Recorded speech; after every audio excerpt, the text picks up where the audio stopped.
If you're wondering whether this massive LiFePO4 pack is the right fit for your off-grid setup, who should actually buy it, who can safely walk away, and if the price makes sense for a typical weekend camper, keep listening.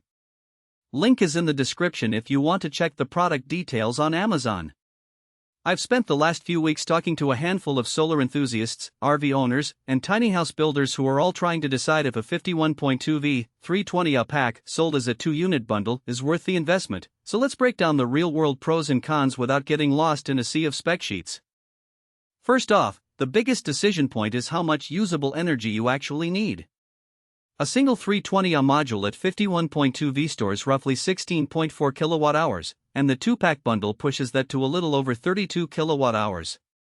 That's enough to run a modest tiny house, lights, a fridge, a small heater, maybe a laptop and a few outlets for a full day, or to keep an RV's air conditioner humming for a few hours on a hot afternoon. If you're only looking to power a few USB chargers and a LED strip on a weekend trip, you'll be paying for capacity you'll never tap, and a smaller, cheaper lead-acid or a single LiFePO4 module would make more sense. On the other side of the coin, if you're already living off-grid, have a solar array of 1 kilowatt or more, and need a reliable bank that can handle deep cycles without losing a noticeable chunk of capacity each year, the OAE bundle shines. The advertised 6,000 deep cycle rating translates into roughly 15 years of use before you'd see a 20% drop in capacity, assuming you stay within the recommended depth of discharge range. That longevity is the kind of value you start to feel after you've paid the upfront cost and watched the battery hold up through multiple winter storms or extended power outages. One practical strength that often gets lost in the headline numbers is the built-in 200A BMS. In everyday terms, that means you can safely pull a short burst of power to start a small inverter, run a 1 kilowatt air conditioner, or even give a modest electric bike motor a boost without worrying about overcurrent trips.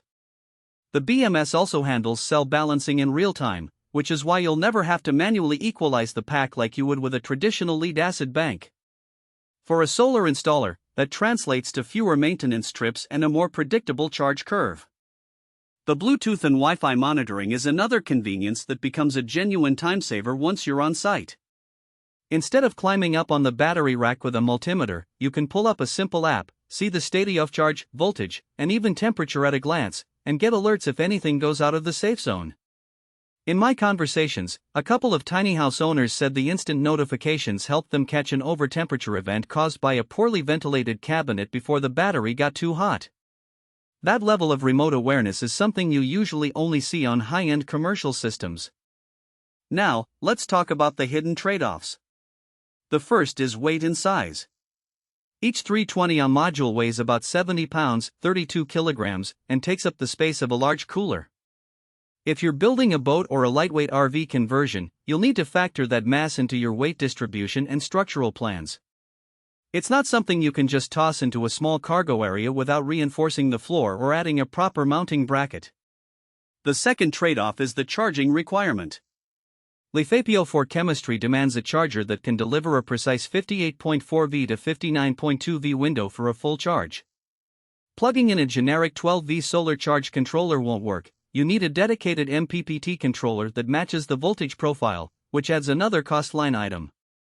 I've seen a few beginners try to use an old lead-acid charger and end up with the BMS flagging errors, which can be frustrating if you're not aware of the charger compatibility issue up front. Temperature sensitivity is another practical weakness. While LiFePO4 cells handle cold better than many lithium variants, they still suffer a noticeable performance drop below 0°C, 32°F. In a winter cabin scenario, you'll want to keep the batteries inside an insulated box or have a small heater to maintain an operating temperature above 5°C.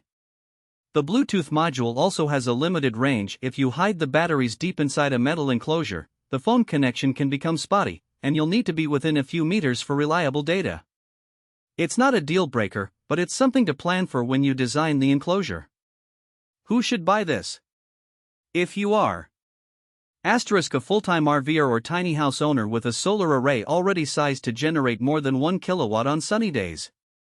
Someone looking for a long-term storage solution that won't need replacement for a decade or more. A boat or marine enthusiast who values the safety of LiFePO4, no flameout risk, and wants